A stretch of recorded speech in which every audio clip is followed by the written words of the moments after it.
السلام عليكم ورحمة الله وبركاته. الحمد لله والصلاة والسلام على رسول الله وعلى آله وصحبه ومن تبعهم بإحسان إلى يوم الدين. رب زدني علما رب اشرح لي صدري ويسر لي أمري اللهم علمني ما ينفعني وانفعني بما علمتني وزدني علما. سبحانك لا علم لنا إلا ما علمتنا إنك أنت العليم الحكيم. رب اشرح لي صدري ويسر لي أمري. اللهم اغفر لي ولوالدي ولجميع المؤمنين والمؤمنات والمسلمين والمسلمات الأحياء منهم والأموات. اللهم اغفر لجميع العلماء من المفسرين والمحدثين والفقهاء ولجميع العلماء الصالحين المصلحين الراشدين المرشدين الهادين المهتدين الذين خدموا دينك ونصروه ونشروه ودعوا إليه، ولجميع الملوك المسلمين وسلاطينهم الذين خدموا دينك وعدلوا بين عبادك ونصروا دينك وأقاموا حدودك والجهاد في سبيلك، واغفر لجميع المجاهدين ووفقهم. اللهم اغفر لهم وتقبل منهم وتجاوز عن سيئاتهم وجعلنا من الذين رضيت عنهم ورضوا عنك يا رب العالمين. الحمد لله. அல்லாஹு தஆலா குறிப்பாக நாம் எந்த தப்சீரிலிருந்து இந்த கல்வியை படிக்கின்றோமோ அந்த தப்சீருடைய அறிஞர்களுக்கு பாவ மன்னிப்பையும் கபருடைய சிறப்பான சொர்க்க வாழ்க்கையும் தந்தருள்வானாக. உங்களுக்கும் எனக்கும் இந்த வகுப்பிலே அல்லாஹு தஆலா அருள் புரிவானாக. ஈமானையும் தக்வாவையும் இஹ்லாஸையும் மார்க்கப்பற்றையும் அதிகப்படுத்தக்கூடிய ஒரு வகுப்பாக இந்த வகுப்பை அல்லாஹு தஆலா ஆக்கி அருள்வானாக என்று அல்லாஹுவிடத்தில் அவனுடைய உயர்ந்த பண்புகளை கொண்டும் அழகிய பெயர்களை கொண்டும் வேண்டியவனாக இந்த வகுப்பை ஆரம்பம் செய்கிறேன். அல்லாஹு தஆலா ஏற்றுக்கொள்வானாக. ஆமீன். கண்ணியத்திற்குரிய சகோதரர்களே சகோதரிகளே, சூரா அல்-லுஹாவுடைய விளக்கங்களை நாம் படித்ததற்கு பிறகு அதனுடைய படிப்பினைகள் பாடங்களை நாம் பார்த்து வருகிறோம். அந்த தொடரிலே இன்ஷா அல்லாஹ் இன்று 48வது படிப்பினையிலிருந்து நாம் பார்க்க இருக்கிறோம். கவனியுங்கள். இந்த படிப்பினைகளை நாம் ஏன் பார்க்க வேண்டும் என்றால், சூறாக்களுக்கு விளக்கம் சொல்லும் பொழுது தப்சீர்களிலிருந்து அந்த அமர்வு நீண்டு விடாமல் நம்முடைய முன்னோர் சொல்லக்கூடிய அந்த விளக்கங்களை அடிப்படையாக வைத்து வசனங்களை விளக்க வேண்டும் என்பதற்காக பொதுமக்களாகிய நாம் புரிந்து கொள்வதற்கு தேவையான செய்திகளை அந்த நேரத்தில் நாம் சொல்ல முடியாமல் போகலாம். ஆகவே ஒரு சூறாவை முடித்ததற்கு பிறகு அந்த சூறாவிலே நாம் படித்த தப்சீர்கள் மற்றும் இதர விளக்கங்கள் மூலமாக எத்தகைய ஒரு கருத்தை இந்த சூறாவிலிருந்து நாம் உள்வாங்க வேண்டும், நம்முடைய மனம் இந்த சூறாவோடு எப்படி ஒன்ற வேண்டும் என்பதைத்தான் தொகுத்து அல்ஹம்துலில்லாஹ் இந்த படிப்பினைகள் பாடங்கள் வாயிலாக நாம் படித்து வருகிறோம்.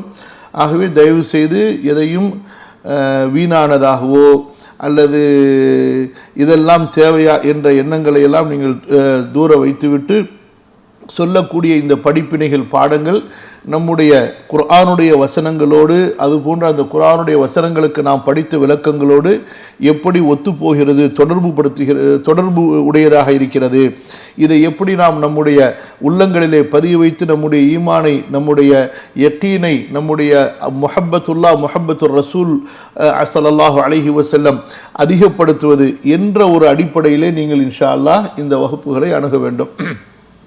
கவனிங்க. வலல் ஆஹிரத்து கைருல் லக மினல் ஊலா வலசௌஃப யுஅதீக ரப்புக ஃபதர்தா. கடைசியாக இந்த 2 வசனங்களிலிருந்து தான் நம்ம படிப்பினைகளை பாடங்களை பார்த்து வருகிறோம். அந்த அடிப்படையிலே இந்த 48வது படிப்பினையிலே நாம் என்ன பார்க்க போகிறோம்? அல்லாஹு தஆலா அழைப்பாளருக்கு அல்லாஹுவின் கூலி மட்டுமே குறிக்கோளாக இருக்க வேண்டும்.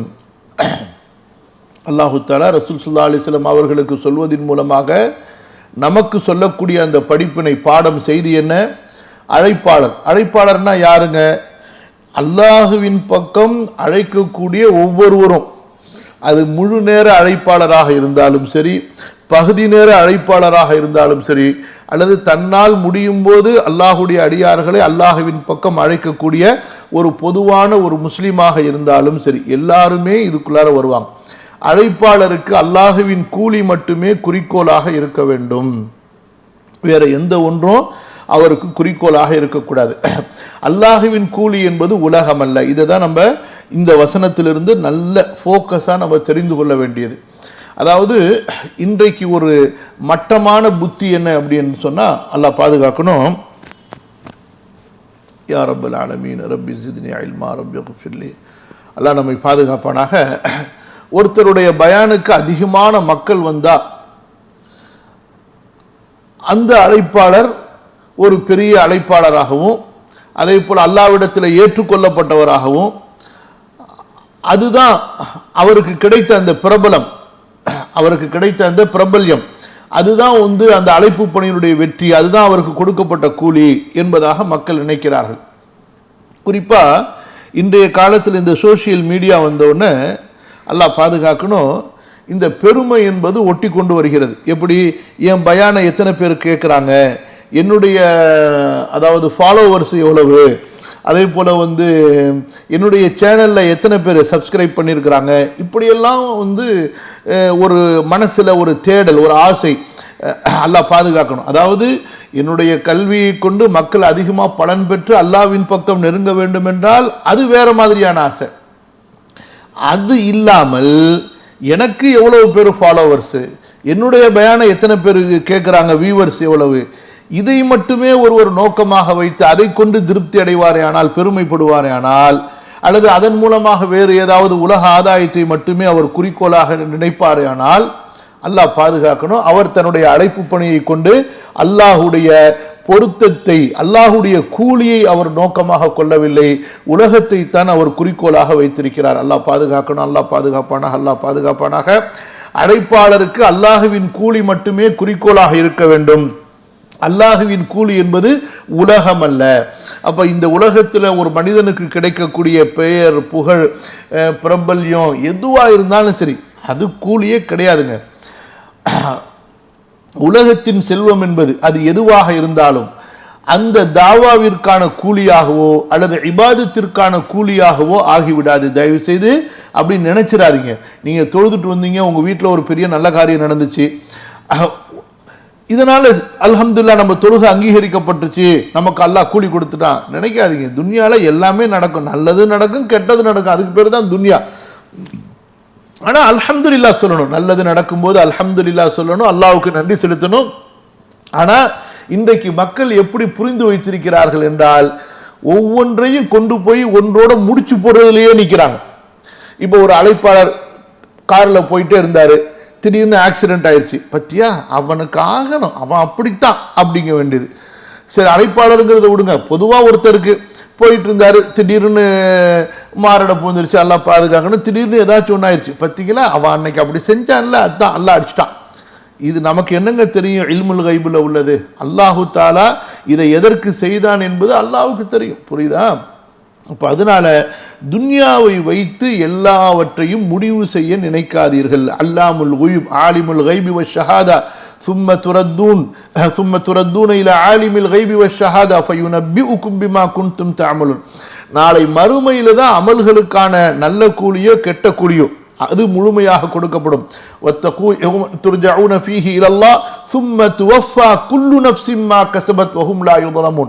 அல்லாஹ்வின் பக்கம் நீங்கள் திரும்ப கொண்டு வரப்படுகின்ற அந்த நாளை பயந்து கொள்ளுங்கள், அங்குதான் நஃப்ஸுகளுக்கு உண்மையான முழுமையான கூலி கொடுக்கப்படும் என்று அல்லாஹு தஆலா சொல்கிறான். சரியா? அதனால இந்த துன்யால கிடைத்தது எதுவா இருந்தாலும் சரி, அல்ஹம்துலில்லாஹ் அல்லாஹ் கொடுத்தான், எதுவா இருந்தாலும் சரி, குல்ல யுஸீபனா இல்லா மா கதபல்லாஹு லனா, நல்லதா இருந்தாலும் சரி அல்லாஹ் விதித்தது தான் நடக்கும், கெட்டதாக இருந்தாலும் சரி, ஒரு சிரமமான சோதனையாக இருந்தாலும் சரி அல்லாஹ் விதித்தது தான் நடக்கும். அவ்வளவுதான், பொருந்தி கொள்ள வேண்டியதான். நல்லது நடந்தால் அல்ஹம்துலில்லாஹ், ஏதாவது மனதுக்கு விரும்பாதது நடந்தால் பொறுமையாக இருக்க வேண்டும். அல்லாஹ் தஆலா என்ன சொல்றான்?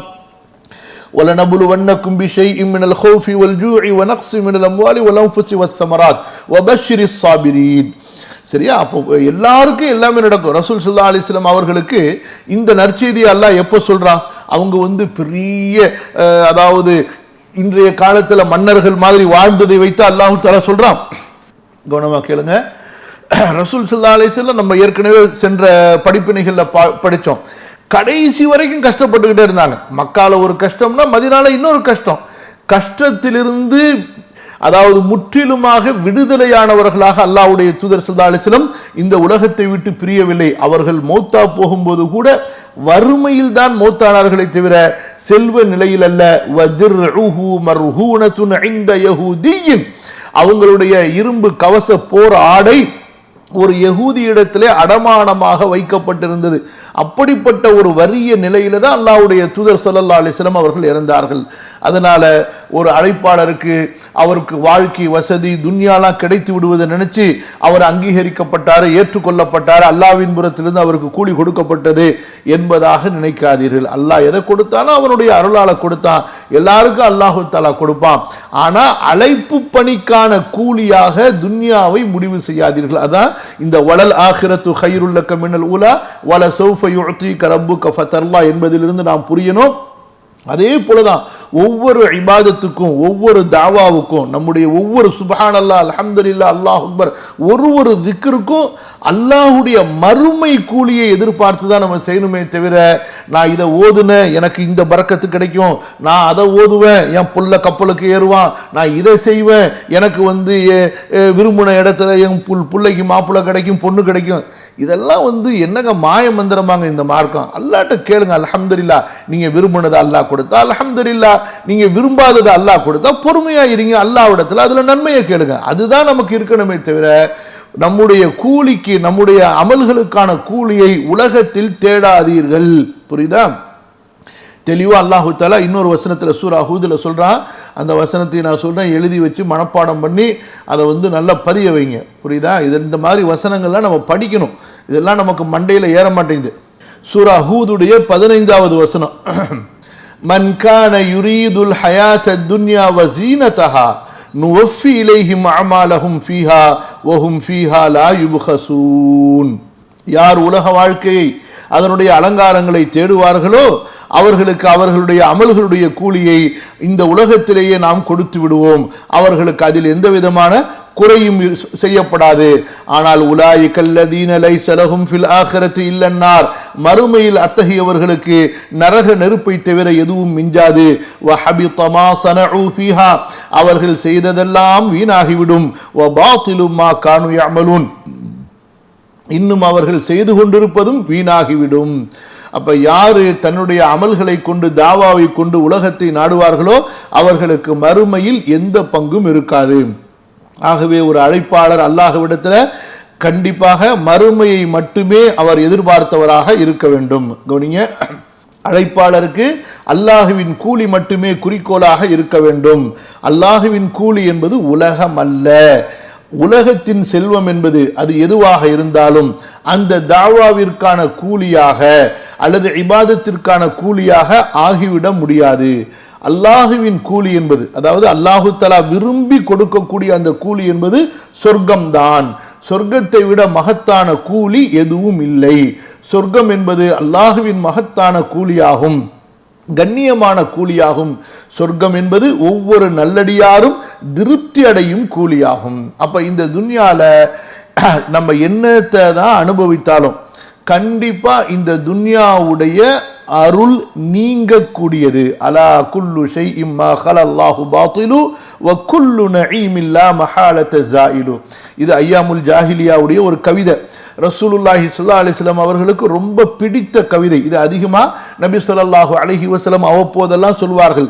அலா குல்லு ஷைஇம் மா ஹலல்லாஹு பாத்திலு. உமையா இப்னு சல்த் என்ற ஒரு பெரிய கவிஞர் சொன்னது ரசூலுல்லாஹ் ஸல்லல்லாஹு அலைஹி வஸல்லம் அவர்களுக்கு ரொம்ப பிடித்தமானது. இந்த கவிதையில என்ன வருகிறது? அலா குல்லு ஷைஇம் மா ஹலல்லாஹ், அல்லாஹுவை தவிர எல்லாமே உண்மையற்றது. அலா குல்லு ஷைஇம் மா ஹலல்லாஹு பாத்திலு வ குல்லு நஈமின் லா மஹாலத ஜாயிலு. இந்த துன்யாவுடைய இன்பம் எதுவாக இருந்தாலும் ஜாயிலு, அது நீங்க கூடியதுதான். இந்த மரத்தினுடைய நிழல் மாதிரி தாங்க இந்த துன்யாவுடைய இன்பம். சரியா? நம்முடைய சிறு பிராயம் குழந்தை பருவம் போய்விட்டது, நம்முடைய வாலிபம் போய்விட்டது, போய் கொண்டிருக்கிறது. அடுத்து நம்முடைய வயோதிகம் அதுவும் போயிடும். அப்ப நம்முடைய வாழ்க்கையே போய்விடுகிறது என்றால் இந்த துன்யால எந்த இன்பங்க நிரந்தரமா இருக்கும்? செல்வமும் நிரந்தரமல்ல, சுகமும் ஆரோக்கியமும் நிரந்தரமல்ல, வயதும் நிரந்தரமல்ல. ஆகவே இப்படி ஒரு நிரந்தரமற்ற இந்த உலகத்துல நம்முடைய அமல்களுக்கான, தாவாவுக்கான, இபாதத்துக்கான, நன்மைகளுக்கான கூலியை எதிர்பார்ப்பவன் சரியான முட்டாளாக இருப்பான். மறுமையை அறியாதவர்கள் தான், ஆகிரத்தினுடைய மகத்துவத்தை தெரியாதவர்கள் தான் இந்த உலகத்துல கூலியை எதிர்பார்ப்பார்கள். புரியுதுங்களா? அல்லாஹ் பாதுகாக்கணும். திரும்ப மீண்டும் படிக்கிறேன், கவனிங்க. அழைப்பாளருக்கு அல்லாஹுவின் கூலி மட்டுமே குறிக்கோளாக இருக்க வேண்டும். அல்லாஹுவின் கூலி என்பது உலகம் அல்ல, உலகத்தின் செல்வம் என்பது அது எதுவாக இருந்தாலும் அந்த தாவாவிற்கான கூலியாகவோ அல்லது இபாதத்திற்கான கூலியாகவோ ஆகாது. அல்லாஹுவின் கூலி என்பது சொர்க்கம் தான். சொர்க்கத்தை விட மகத்தான கூலி எதுவும் இல்லை. சொர்க்கம் என்பது அல்லாஹுவின் மகத்தான கூலியாகும், கண்ணியமான கூலியாகும். சொர்க்கம் என்பது ஒவ்வொரு நல்லடியாரும் திருப்தி அடையக்கூடிய கூலியாகும். அல்ஹம்துலில்லாஹ். இதை நம்ம கொஞ்சம் சிந்தனைக்கு கொண்டு வரணும். அல்லாஹு தஆலா வலசௌஃப யுஅதீக ரப்புக ஃபதர்வா அப்படின்னு சொல்றான். உங்களுக்கு தருவான், வலசௌஃப கண்டிப்பா தருவான். இந்த இடத்துல எல்லா அறிஞர்களும் சொல்லக்கூடிய அந்த விளக்கத்தை பார்த்தா எல்லாமே மறுமையை கவனித்து தான் சொல்கிறார்கள் விளக்கம். நம்ம ஏற்கனவே தஃப்சீர்ல படிச்சப்ப எல்லாமே மறுமையை கவனித்து தான். அப்ப அந்த மறுமையில் அல்லாஹு தஆலா கொடுக்கிற அந்த சொர்க்கம் இருக்கு பார்த்தீங்களா, அதுதாங்க திருப்தி அடையும்படியான ஒரு அருட்கொடையாக இருக்கும். ஏன்? முதல்லங்க நீங்க பாருங்க, இந்த உலகத்துல மனிதர்களால மனிதர்களுக்கு ஏற்படக்கூடிய இன்னல்களை நினைச்சு பாருங்க. காழ்ப்புணர்ச்சி, கோபம், பொறாமை, ஒருத்தர் ஒருத்தரை பத்தி தப்பா பேசுறது, எவ்வளவுதான் நெருங்கிய உறவா இருந்தாலும் நண்பர்களாக இருந்தாலும் இதெல்லாம் இந்த உலகத்துல இருக்கும். அப்புறம் என்னங்க இந்த உலகத்துல ஒரு இன்பம் இருக்கு சொல்லுங்க பார்க்கலாம்? உங்களிடத்துல காசு இருந்து, பணம் இருந்து, வசதி இருந்து, மதிப்பு இருந்து, பதவி இருந்து என்ன பிரயோஜனம்? நாமெல்லாம் இப்படிப்பட்ட ஒரு உள்ளத்தில் அழுக்குகளோடு வாழ்கிறோம், அழுக்குகள் உள்ளவர்களோடு வாழ்கிறோம். சொர்க்கத்தில் வனஸஅனா மா ஃபீ சுதூரிஹிம் மின் கில்லின் இஹ்வானன் அலா சுருரின் முத்தகாபிலின், சொர்க்கவாசிகளை உள்ளார அனுப்பும் பொழுதே அவர்களுடைய உள்ளத்தில் இருக்கக்கூடிய பொறாமை, குரோதம், காழ்ப்புணர்ச்சி, ஒருவர் மீது ஒருவருக்கு இருக்கக்கூடிய கசப்பு எல்லாவற்றையும் அல்லாஹ் நீக்கிவிட்டு சகோதரர்களாக அனுப்புவான். அதுவே அவ்வளவு பெரிய இன்பம். சுப்ஹானல்லாஹ். அதற்கு அடுத்து அந்த சொர்க்கத்திற்கு சென்றதற்கு பிறகு யாரும் வெளியேற்றப்பட மாட்டார்கள். அது எவ்வளவு பெரிய பாக்கியம். இந்த உலகத்துல உள்ளர வந்தவன் கண்டிப்பா வெளியே போய் ஆகுவான், எல்லாமே மாறும். ஆனா சொர்க்கத்துல மாறவே மாறாது. அந்த வாழ்க்கை நமக்கு அருட்கொடையால் கூடிக்கொண்டே போகும். லஹும் அஜ்ருன் கைரு மம்னூன்.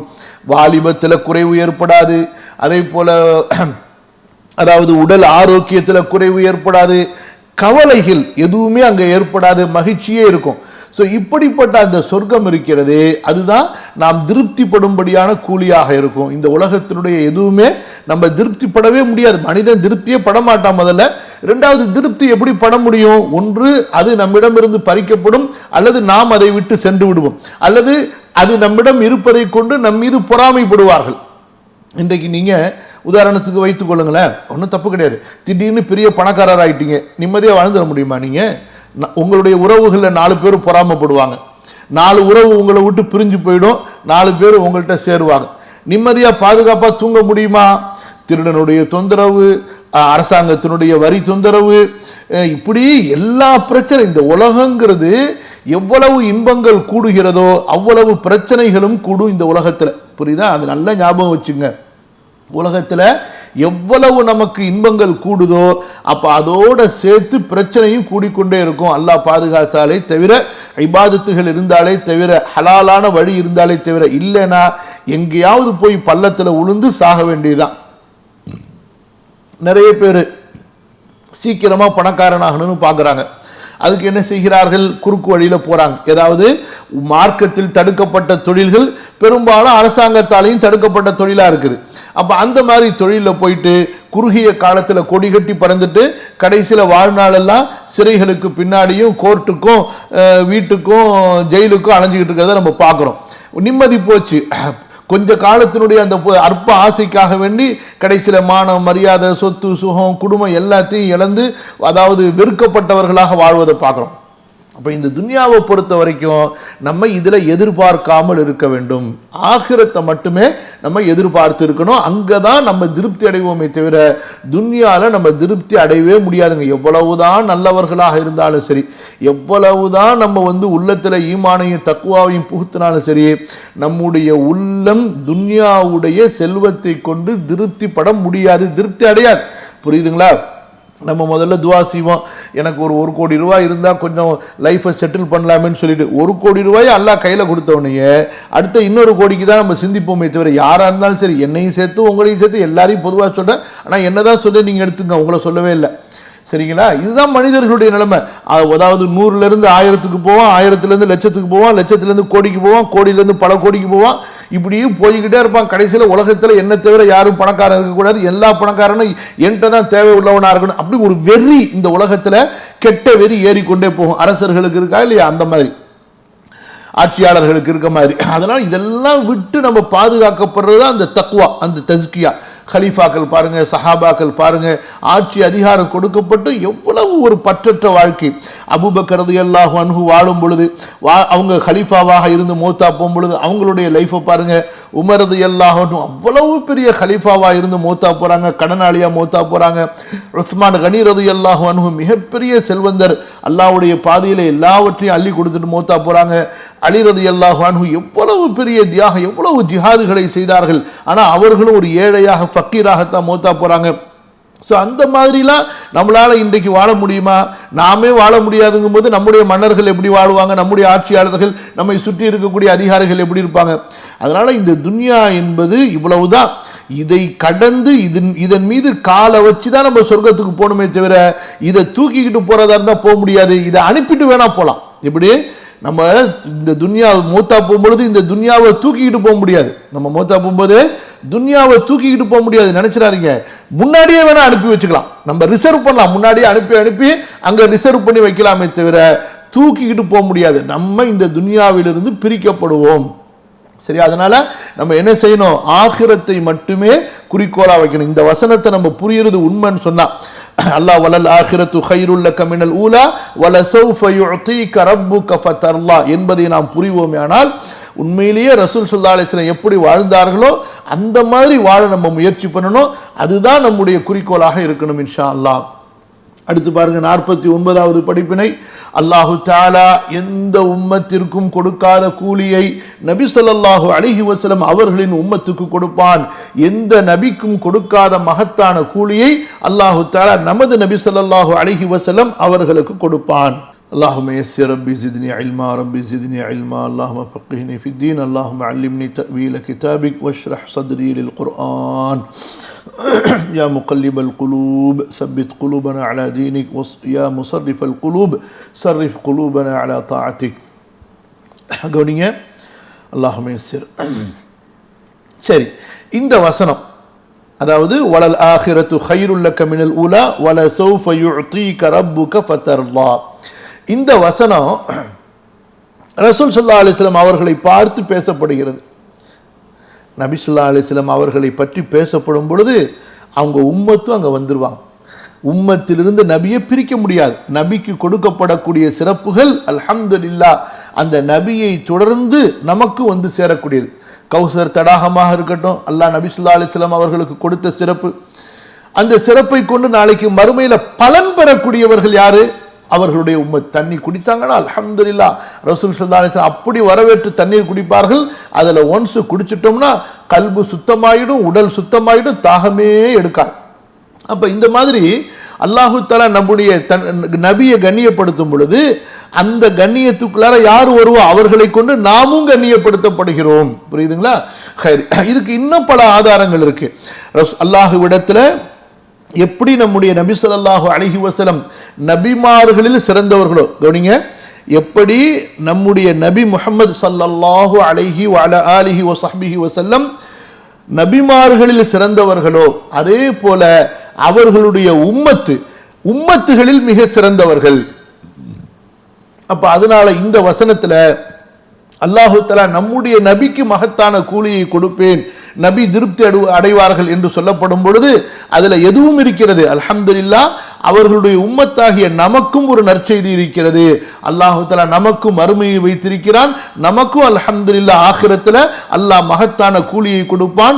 அதை கொண்டு நாம் திருப்தி அடைவோம். அல்லாஹு தஆலா எந்த உம்மத்திற்கும் கொடுக்காத கூலியை நபி ஸல்லல்லாஹு அலைஹி வஸல்லம் அவர்களின் உம்மத்துக்கு கொடுப்பான்.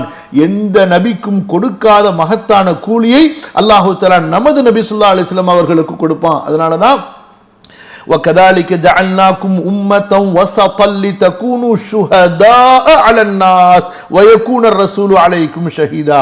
எல்லா நபிமார்களுக்கும் நாளைக்கு மறுமையில சாட்சி சொல்லக்கூடியவர்களாக இந்த உம்மத்துடைய தரஜா உயர்த்தப்படும் என்றால் மஹ்ஷர்லயே அப்ப சொர்க்கத்துல என்ன தரஜா இருக்கும் கொஞ்சம் யோசிச்சு பாருங்க. புரியுதா? ஹைர். அப்ப அல்லாஹு தஆலா எந்த உம்மத்துக்கும் கொடுக்காத கூலியை அதாவது நபி ஸல்லல்லாஹு அலைஹி வஸல்லம் அவர்களின் உம்மத்திற்கு கொடுப்பான். எந்த நபிக்கும் கொடுக்காத மகத்தான கூலியை அல்லாஹு தஆலா நமது நபி ஸல்லல்லாஹு அலைஹி வஸல்லம் அவர்களுக்கு கொடுப்பான். அஸா அன் யபஅஸக ரப்புக மகாம மஹ்மூதா.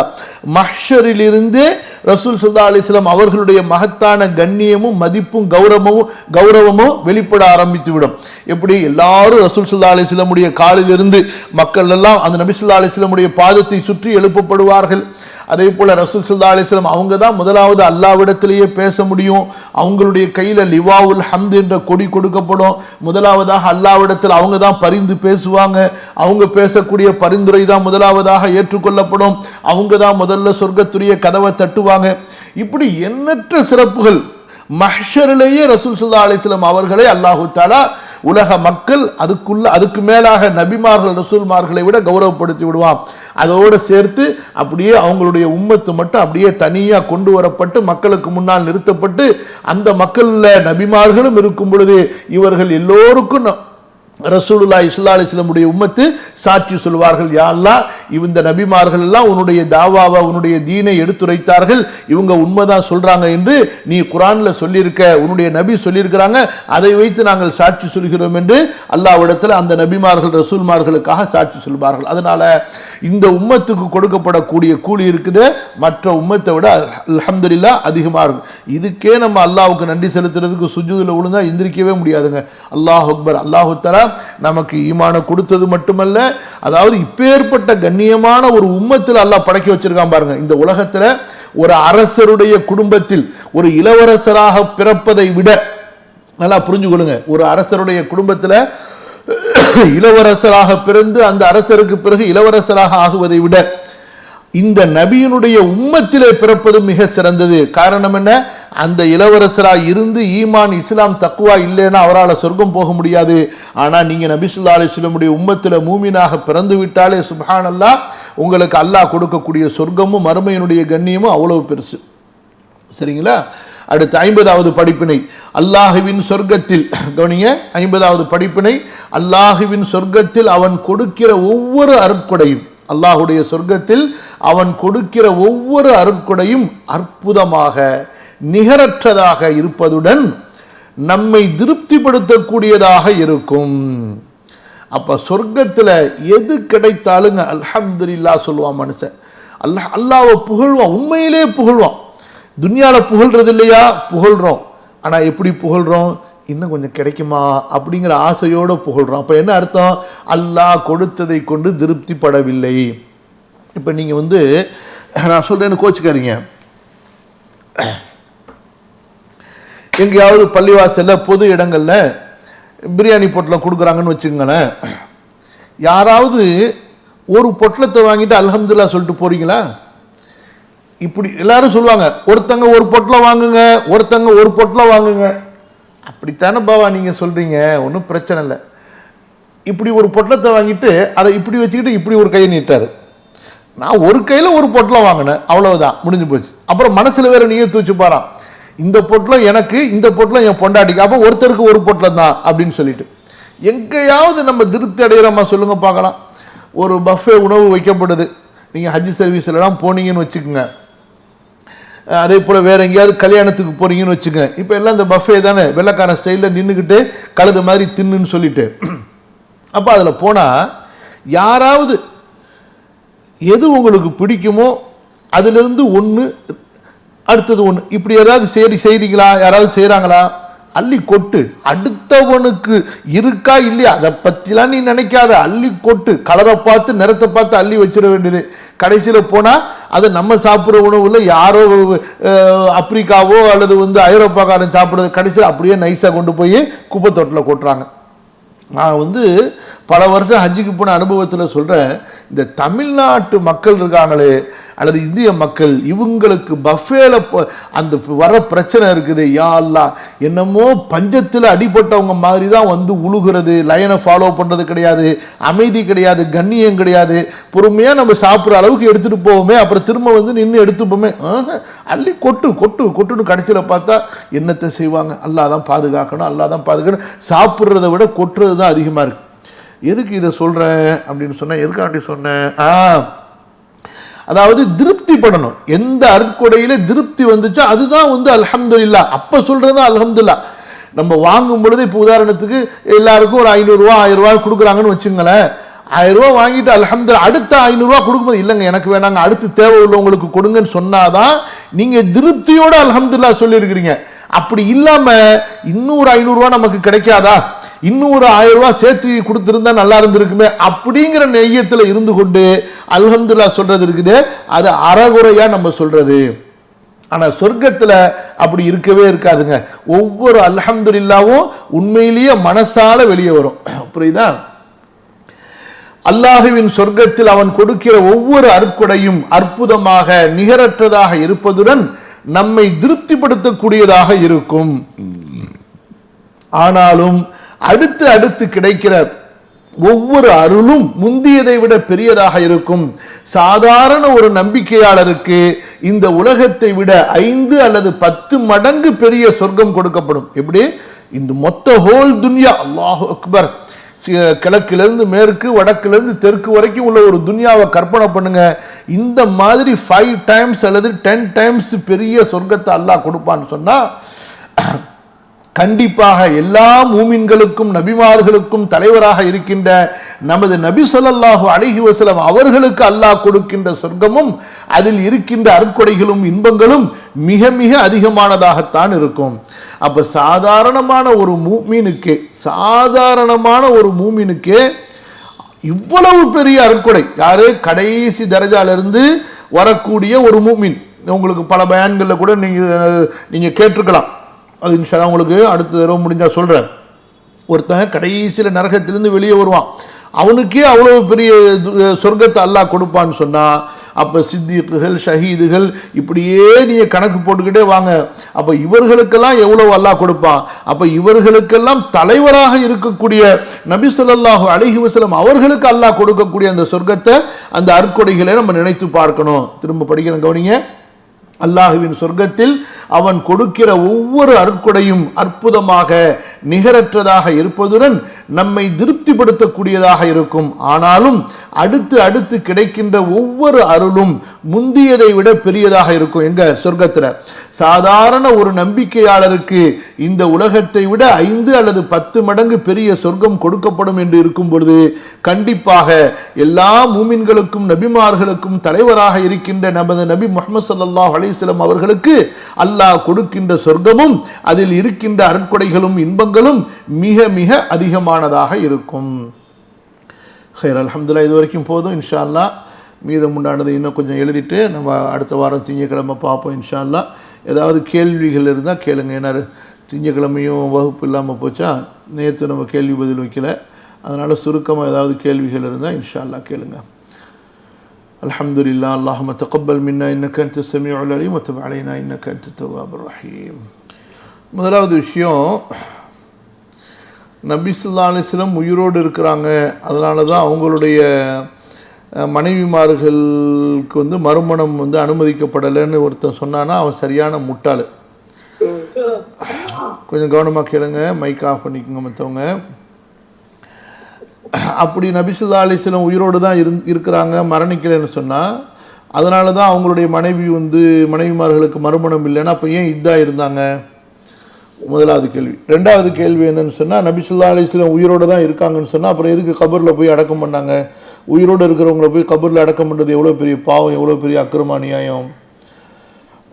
அப்போ இந்த ரெண்டு கேள்விகளுக்கும் அவங்க ஒருபோதும் பதில் சொல்ல முடியாது. அப்போ கண்டிப்பாக ரசூல் ஸல்லல்லாஹு அலைஹி வஸல்லம் இறந்து விட்டார்கள், எல்லா நபிமார்களும் இறந்து விட்டார்கள். அடுத்த விளக்கம் என்ன? நபிமார்கள் கபரில் மற்றவர்களை போன்றவர்கள் அல்ல, அது யோகபித்த முடிவு. நபிமார்கள் கபரில் அவர்களுக்கென்று விசேஷமான ஒரு உயிரோடு அவர்கள் இருக்கிறார்கள். அது இந்த உலகத்தில் உயிராக இருப்பதற்கு சமமான உயிர் அல்ல. நபிமார்களுடைய பர்சகுடைய வாழ்க்கை என்பது பொதுவான மற்ற மூமின்களுடைய பர்சகுடைய வாழ்க்கையிலிருந்து வேறுபட்டது. அது நமக்கு ஆதாரபூர்வமான நிறைய ஹதீஸுகள் இருக்குது. நபி ஸல்லல்லாஹு அலைஹி வஸல்லம் அவர்களாக இருக்கட்டும், மற்ற நபிமார்களாக இருக்கட்டும், அவர்களுடைய உடல்களை பூமி சாப்பிடுவதை அல்லாஹு தஆலா பூமிக்கு ஹராமாக்கி விட்டான், தடுத்து விட்டான். சரிங்களா? நபிமார்கள் ரசூல் ஸல்லல்லாஹு அலைஹி வஸல்லம் அவர்களுக்கு மேராஜில் ஒன்று சேர்க்கப்பட்டார்கள். அதே போல் நபி ஸல்லல்லாஹு அலைஹி வஸல்லம் அவர்களுக்கு சில நபிமார்கள் வானத்திற்கு உயர்த்தப்பட்டு அவர்களை நபி ஸல்லல்லாஹு அலைஹி வஸல்லம் அவர்கள் சந்தித்தார்கள். அப்போ நபிமார்களுடைய இந்த உயிருடைய வாழ்க்கை என்பது உலகத்துடைய உயிருடைய வாழ்க்கைக்கு ஒப்பானதல்ல. உலகத்துடைய உயிருடைய வாழ்க்கையில் சுவாசம் இருக்கும், உணவு இருக்கும், குடிப்பு இருக்கும், அதே போல் சுய தேவை இருக்கும். அந்த மாதிரியான உயிரிலிருந்து அப்பாற்பட்ட ஒரு ஆகிரத்துடைய ஒரு விசேஷமான ஒரு ஹயாத் அவர்களுக்கு பர்சகில் கொடுக்கப்பட்டிருக்கு. அவ்வளோதான். இதனால தான் அவங்களுடைய மனைவிமார்களுக்கு அடுத்து நிக்காக செய்யலை, அல்லது இதனால் நம்ம நபிமார்களிடத்தில் போய் வசீலா தேடலாம், அவங்களிடத்துல போய் நம்ம இஸ்திகாசா ரட்சிப்பு தேடலான்னு சொன்னால் அவர்கள் மார்க்கத்தை அறியாத மடையர்கள். இந்த மார்க்கத்தை பொறுத்த வரைக்கும் இது ஒரு செயின். எல்லாமே ரசூல் ஸல்லல்லாஹு அலைஹி வஸல்லம் அவர்களிடமிருந்து அவர்களுடைய தோழர்களிடமிருந்து தான். ஸோ அந்த மாதிரி தான் நம்ம உதாரணத்துக்கு தஃப்சீர் தபரி படிக்கிறோம், அதில் எல்லாமே உங்களுக்கு செயின் சொல்லப்பட்டிருக்கும். அவர் யார்கிட்ட இருந்து கேட்டார், யார்கிட்ட இருந்து கேட்டார், அந்த மாதிரி. ஸோ அடிப்படையாக இந்த கிராத்துகள் அதே போல் சில அடிப்படையான விளக்கங்களை பொறுத்த வரைக்கும் எல்லாமே தாபிஈன், சஹாபா, நபி ஸல்லல்லாஹு அலைஹி வஸல்லம். நபி ஸல்லல்லாஹு அலைஹி வஸல்லமுடைய பெயர் சொல்லப்படவில்லை என்றாலும் சஹாபாக்களுடைய பெயர் சொல்லப்பட்டிருந்தாலும் அது போதுமானது. அது போக அந்த குர்ஆனிலிருந்து ஹதீஸுகளிலிருந்து புரிந்து கொள்ளப்படக்கூடிய அந்த புரிதல் விளக்கம் என்பது அந்தந்த காலத்தினுடைய அறிஞர்கள் அவர்கள் குர்ஆன் ஹதீஸை படித்தது சிந்தித்ததில் சொல்லப்படக்கூடிய விளக்கமாக இருக்கும். மற்றபடி பெரும்பாலான விளக்கங்கள் அறிவிக்கப்படக்கூடிய அறிவிப்புகள் தான். அதுதான் நம்ம புரிஞ்சுக்கணும். 208வது வசனமாக இருக்கும். நம்பிக்கையாளர்களே, யா அய்யுஹல்லதீன ஆமனு உதுகுலு, நீங்கள் நுழைந்து விடுங்கள், ஃபிஸ் சில்மி, இஸ்லாமிய மார்க்கத்தில், காஃபத்தன், பரிபூரணமாக, முழுமையாக. அதாவது யூதர்களில் சில அறிஞர்கள் இஸ்லாமிய மார்க்கத்திற்கு நுழைந்த போது தங்களுடைய யூத மார்க்கத்தை பின்பற்றி நாம் சில அனுஷ்டானங்களை நம்ம அனுசரிப்போம். அதாவது யூத மதத்தில் ஒட்டகக்கறி சாப்பிடாமல் இருப்பது ஒரு பெரிய பேணுதலாக இருந்தது. யாக்கூப் அலைஹிஸ்ஸலாம் தங்கள் மீது ஒட்டகக்கறியை ஹராமாக்கிக்கிட்டாங்க. அதனால இஸ்லாமிய மார்க்கத்தில் ஒட்டகக்கறி சாப்பிடணுங்கிறது ஒன்றும் ஃபர்து கிடையாதுல்ல. அதனால நம்முடைய யஹூதி மார்க்கத்தை பின்பற்றி ஒட்டகக்கறியை தவிர்த்துப்போம், இஸ்லாமிய மார்க்கத்திலேயே நம்ம இருப்போம் என்பதாக அந்த அறிஞர்கள் சில பேர் அந்த மாதிரி நினைத்து கொண்டு அவர்கள் ஒட்டகக்கறியை தவிர்த்தாங்க. ஸோ அந்த நேரத்தில் அல்லாஹ் சுப்ஹானஹு வ தஆலா அந்த மக்களுக்கு சொன்னால், நீங்கள் இந்த மாதிரி உங்களுடைய பழைய யூத மதத்தையும் இதில் கொண்டு வந்து மிக்ஸ் பண்ணுவோம், அதையும் இதையும் சேர்த்து பின்பற்றுவோம், நீங்கள் இருக்க முடியாது. நீங்கள் இஸ்லாமுக்கு வந்தால் அதை விட்டுட்டு இஸ்லாமிய மார்க்கத்துக்குள்ளார முழுமையாக வந்துருங்க. இனி உங்களுக்கு ஹலால் என்பது இஸ்லாம் ஹலாலாக்கக்கூடியது, இனி உங்களுக்கு ஹராம் என்பது இஸ்லாம் எதை ஹராமாக்குகிறதோ அதுதான். ஸோ அதனால் நீங்கள் குஃபுரையும் ஈமானையும் அதே போல் மற்ற சடங்குகளையும் இஸ்லாமையும் கலக்க முடியாது. முழுமையான முஸ்லீம் ஆகிடுங்க. அது உங்களுக்கு விருப்பமாக இருந்தாலும் இல்லை என்றாலும் சரி. இப்போ தனி ஒரு விருப்பத்தினால ஒருத்தருக்கு ஒத்துக்கலைன்னு ஒட்டகக்கறி சாப்பிடாமல் இருக்கிறது வேற. என்னுடைய முந்தைய மதத்தில் ஒட்டகக்கறி சாப்பிட்றது இல்லாமல் இருந்துச்சு, அதனால நான் இதில் சாப்பிடாமல் இருக்கிறேன் அப்படின்னா அவர் இன்னும் இஸ்லாமை பின்பற்றலை. இப்போ சில பேர் பிராமின்ஸ் இஸ்லாத்துக்கு வர்றாங்க, மாட்டுக்கறி சாப்பிட மாட்டேன், எனக்கு பிடிக்கலங்கிறாங்க. அப்போ இன்னும் அவங்க முஸ்லீம் ஆகலைன்னு அர்த்தம். புரியுதுங்களா? எனக்கு ஸோ இஸ்லாம் அதை நமக்கு பிடிச்சாலும் பிடிக்காட்டியும் அதை நம்ம பின்பற்றணுமே தவிர நம்ம அதில் ஹலால் ஹராமில் நம்முடைய விருப்பத்திற்கோ அல்லது பழைய கொள்கைக்கு ஏற்பவோ பாகுபாடு காட்ட முடியாது. நிறைய பேர் அந்த மாதிரி நிறுவனங்கள் செய்கிறாங்கம்மா. இன்றைக்கி சவுதி அரசாங்கமே ஜம்சம் தண்ணியை ஒரு பெரிய வியாபாரமாக செய்கிறாங்க. ஆமாம், அது தண்ணிக்கான விலையா இல்லாமல் அவர்கள் கொண்டு வரக்கூடிய அந்த சிரமத்திற்கு அதற்கு அவங்க செலவழிக்கக்கூடிய அந்த பயண செலவுக்காக கூலி வாங்கினா தப்பு கிடையாது, செய்யலாம். எப்படி செய்யலாம்னு சொன்னால், யாரெல்லாம் என்னுடைய குழந்தைக்கு உடல் சுகம் இல்லாமல் இருக்கு, நான் உனக்காக இந்த தர்மம் செய்கிறேன், உனக்காக இந்த நேர்ச்சி செஞ்சு நான் உன்னுடைய பாதையில் இந்த சதக்கா செய்கிறேன், என்னுடைய பிள்ளைக்கு உடல் சுகத்தை கொடுக்கலாம் அப்படின்னு நம்ம நேர்ச்சி செஞ்சு அதை முதல்ல செய்து விடணும். இப்படி நிபந்தனை போடக்கூடாது, யா அல்லாஹ் நீ சுகப்படுத்தினால் நான் இதை செய்வேன் என்று அல்லாஹ்விடத்தில் கண்டிஷன் நிபந்தனை போடக்கூடாது, ஷர்த்து போடக்கூடாது. ஆமாம்மா, அப்படி அல்லாஹ்விடத்தில் நிபந்தனை போடக்கூடாது. அது வந்து அல்ல நபி ஸல்லல்லாஹு அலைஹி வஸல்லம் சொன்னாங்க, கஞ்சர்கள் தான் அப்படி செய்வாங்க அப்படின்னு சொல்லிட்டு. அல்லாஹு தாலாவின் மீது திருப்தி கொண்டு நம்ம முதல்ல அல்லாஹ்க்கு செய்ய வேண்டியதை செஞ்சிடணும். அந்த இபாதத்துடைய பொருட்டால் அல்லாஹ்விடத்தில் கேட்கணும். முஸ்தலிஃபால கண்டிப்பாக முழு இரவு சுபுஹ் வரைக்கும் இருக்கணுமா? லேட்டாக வரலாம், ஆனால் சுபுஹ் வரைக்கும் இருக்கணும். வர்றது எப்போ வந்து சேர்றீங்களோ அது கூட்டத்தை பொறுத்த வரைக்கும் அது பிரச்சனை இல்லை. ஆனால் வந்து சேர்ந்ததுக்கு பிறகு சுபுஹ் வரைக்கும் அங்கே இருக்கணும். அன்லஸ் ரொம்ப வயசானவங்க முடியாது கண்டிப்பாக தங்கணும். நீங்கள் சரியாக கேட்குறது எதை குறிப்பாக கேட்குறீங்கன்னு புரியல. ஹதீஸுகள்லையும் அதே போல் ரசூல் ஸல்லல்லாஹு அலைஹி வஸல்லம் அவங்களுடைய காலத்துலேயும் பார்த்தீங்கன்னு சொன்னால், இந்த சலாமாக இருக்கட்டும் மற்ற எதுவாக இருக்கட்டும் அரபி மொழியினுடைய இலக்கணத்துக்கு உட்பட்டதாகத்தான் சொல்லப்பட்டு வந்துச்சு. ஒருத்தராக இருந்தால் அஸ்ஸலாமு அலைக்க, பெண்களாக இருந்தால் அஸ்ஸலாமு அலைக்கி, ஆண்களாக இருந்தால் பன்மையாக இருந்தால் அஸ்ஸலாமு அலைக்கும், பெண்களாக இருந்தால் அஸ்ஸலாமு அலைக்குன்ன, இப்படி தான் சொல்லப்பட்டு வந்துச்சு. ஆனால் பிற்காலத்தில் மக்கள் இஸ்லாமை நோக்கி வரும் பொழுது, இஸ்லாமை படிக்காதவர்களும் இஸ்லாமை நோக்கி வரும் பொழுது, அரபி மொழி தெரியாதவர்களும் இஸ்லாமை நோக்கி வரும் பொழுது, எல்லாருக்கும் இலகுவாக இருப்பதற்காக வேண்டி அஸ்ஸலாமு அலைக்கும் வரஹ்மத்துல்லா என்று அந்த கும் என்ற அந்த ஆண்பால் பன்மையினுடைய வார்த்தையை பொதுவாக ஆக்கப்பட்டு, பெண்களும் அதையே பெண்களுக்குள்ளார பயன்படுத்தினாலும் சரி, ஆண்கள் பெண்களுக்கு பயன்படுத்தினாலும் சரி, இது ஒரு அடையாளமாக சொல்லப்படக்கூடிய ஒரு முகமனாக ஆக்கப்பட்டுச்சு. அதே போலவே ஜஸாக்குமுல்லாஹு ஹைரன் என்பதையும் நம்ம பயன்படுத்தலாம். சிறுவர்களுக்கு சொன்னாலும் ஆண்களுக்கு சொன்னாலும் பெண்களுக்கு சொன்னாலும் நம்ம ஜஸாக்குமுல்லாஹு ஹைரன் என்பதை சொல்லலாம்.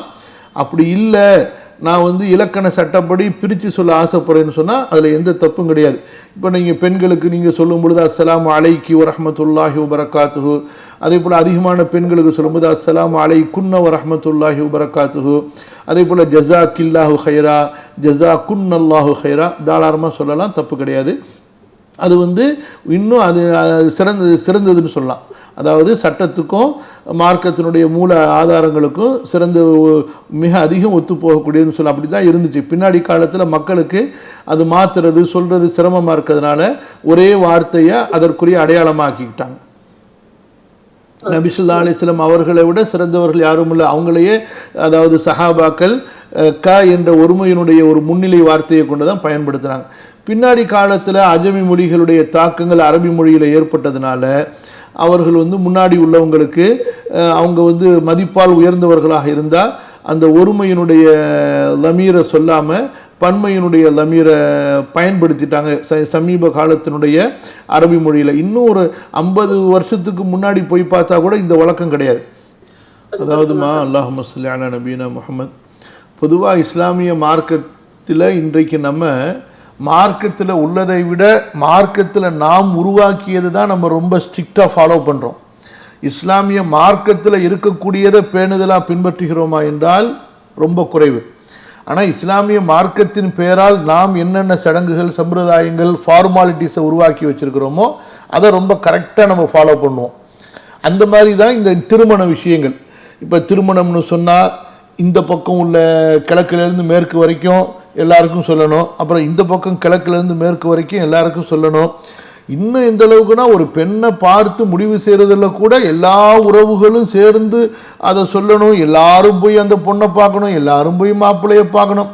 இதெல்லாம் மனிதர்களாக நாம் வந்து நம்முடைய கலாச்சாரத்தில் உருவாக்கி கொண்ட வீணான ஒரு செயல்களாகத்தான் வந்து பார்க்க முடியுமே தவிர இதுக்கு ஒரு அறிவுபூர்வமான பெரிய விளக்கம் சொல்ல முடியுமானா முடியாது. சரிங்களா? அதனால் இதை வந்து எவ்வளவு நம்ம புறக்கணித்து நம்முடைய அதாவது நேரங்களை பாதுகாக்கிறோமோ, நம்முடைய வீண் சுமைகளை நம்ம தவிர்த்துக்கிறோமோ அவ்வளவு நல்லது. இதனால் சில பேர் கோச்சிக்கிறாங்கன்னா கோச்சிக்கிட்டோம், அவங்க பின்னாடி புரிவாங்க, அவ்வளோதான். மற்றபடி உறவுகளை சேர்த்தல் என்றால் என்ன? அவர்களுக்கு நாம் சலாம் சொல்வது, அவர்களை அவ்வப்போது நேரம் கிடைக்கும்போது சந்திப்பது, பேசுவது, அவர்களுக்கு ஏதாவது ஒரு சிரமம் என்றால் உடனே கருமித்தனம் இல்லாமல் நாம் அவர்களுக்கு உதவுவது, அவர்கள் நோய்வாய்ப்பட்டால் அவர்களை நலம் விசாரிக்க செல்வது, அவர்களுக்கு ஏதாவது ஒரு ஹாஜத்து என்றால் நம்மால் முடிந்த உதவிகளை அவர்களுக்கு செய்வது. இதுதான் உறவுகளை சேர்த்தல் என்பது. சரிங்களா? அதான் அந்த சிலா என்பதற்கு முதல்ல அரபி மொழியினுடைய அடிப்படை அர்த்தம் என்னன்னு சொன்னால் அவர்களுக்கு உதவுறது. சிலானா கொடை கொடுப்பதுன்னு அர்த்தம். சிலத்துன்னா கொடை அப்படின்னு அர்த்தம். புரியுதுங்களா? நம்ம என்ன செய்கிறோம்? காசை தவிர எல்லா அக்கிரமத்தையும் பண்ணுவோம். காசை மட்டும் கொடுக்க மாட்டோம் உறவுகளுக்கு, எல்லா அக்கிரமத்தையும் பண்ணுவோம். அப்போ எதை அல்லாஹ் செய்ய சொன்னானோ அதை செய்யறதில்ல. அதாவது உறவுகளுக்கு பொருளாதார உதவி செய்யறது, அதை கொடுக்கறதே கிடையாது. மற்றபடி சடங்கு சம்பிரதாயம் மண்ணாங்கட்டி எல்லாத்தையும் அவங்க மேலே சுமத்துறது, நம்ம மேலேயும் அவங்களால நம்ம சுமத்தி கொள்வது. புரியுதா? இது நம்ம முழுக்க முழுக்க மாறணும், மாற்றப்பட வேண்டும். இதுக்காண்டி ஒரு புரட்சியே நடக்கணும். மற்றபடி இப்போ ஒரு திருமணம் செய்கிறீங்க, உங்களுடைய அண்டை வீட்டார்கள் மாதிரி உறவுகள் நெருக்கத்தில் இருக்கிறாங்க, அல்ஹம்துலில்லாஹ் அவங்களுக்கு சொல்லிவிடுங்க, வரட்டும், சந்தோஷம், அல்ஹம்துலில்லாஹ். ஆனால் அதுக்காக வேண்டி அவங்க ஒருத்தர் அமெரிக்காவில் இருக்கிறாரு, ஒருத்தர் டெல்லியில் இருக்கிறாருன்னா தூக்கிட்டா ஓடுறது, இங்கேருந்து அங்கேயும் அங்கேருந்து இங்கேயும். வாழ்க்கையில் மனுஷனுக்கு வேறு வேலையே இல்லையா இதை தவிர? கண்டிப்பாக. அதாவது பயம் இருக்கணும், அதில் மாற்று கருத்து கிடையாது. ஆனால் அந்த பயம் நிராசை அளவுக்கு அதிகமாகிடக்கூடாது, அவநம்பிக்கையின் அளவுக்கு கொண்டு போய் சேர்த்துடக்கூடாது.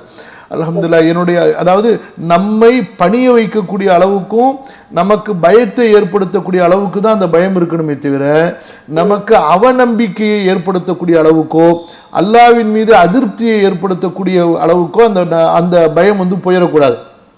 அதை அதிகப்படுத்தாதீங்க. அதை ஓரளவுக்கு வைத்துக்கொண்டு அல்ஹம்துலில்லாஹ் என்னுடைய ரப்பு என்னை மன்னிப்பான், என்னுடைய ரப்பு என்னிடமிருந்து ஏற்றுக்கொள்வான் என்ற அழகிய ஆதரவுக்கு போயிட்டு அடுத்த அமலை நோக்கி போயிடுங்க. இது எதனாலன்னு சொன்னால், அடுத்த நீங்கள் அமல்கள் செய்யாமல் இருக்கிறதுக்கு ஷைத்தான் போடக்கூடிய ஊசலாட்டங்கள் இதெல்லாம்.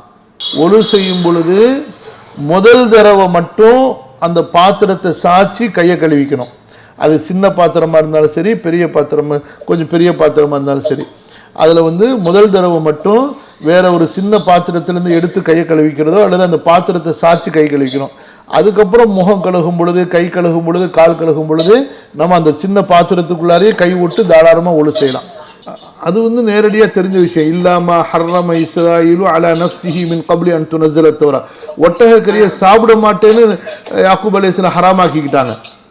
அவங்களுக்கு ரொம்ப பிடிச்சமானதை நான் சாப்பிட மாட்டேன் அவங்க ஹராமாக்கிக்கிட்டாங்க அல்லாஹ்வுக்காக வேண்டி.